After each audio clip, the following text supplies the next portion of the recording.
Central Okanagan, Similkameen Nicola. Mr. Speaker, the Finance Minister must be wearing industrial-grade noise-cancelling earphones to avoid hearing the calls from economists to cut her government's over-the-top spending. She knows that it's only adding gas to the inflationary fire.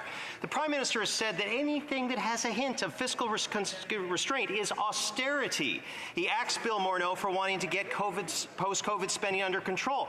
Is she worried that if she presents anything to the Prime Minister that remotely resembles a cut, that she might suffer the same fate of her predecessor, who went from Finance Minister Morneau to Finance Minister No More? The Honourable Minister of Tourism. Mr. Speaker, let's take a look at the facts. The Conservatives ran on a platform to spend $168 billion. I'm glad they didn't get elected. That would have been simply irresponsible. But let's look at the economy, Mr. Speaker. Let's look at the fact that we have a GDP that grew 5.6% in Q1.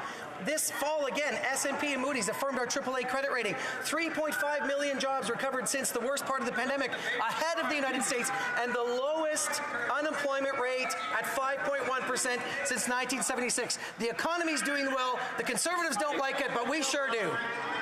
The Honourable Member for Central Okanagan, Similkameen Nicola. Keep trying to change the channel, but these Spend EP Liberals don't, won't, or can't understand that their obsession with spending is fueling inflation and hurting Canadians. Doug Porter, chief economist at BMO, said fiscal policy has every bit as much a role to play in dampening inflation as does monetary policy, and fiscal policy should definitely not get a pass in the inflation fight. Conservatives have been saying cut discretionary spending, give Canadians a break at the pumps. Those are good starting points. The question is, when will this Minister of Finance stop fueling inflation and instead start fighting it? Honourable Minister of Tourism.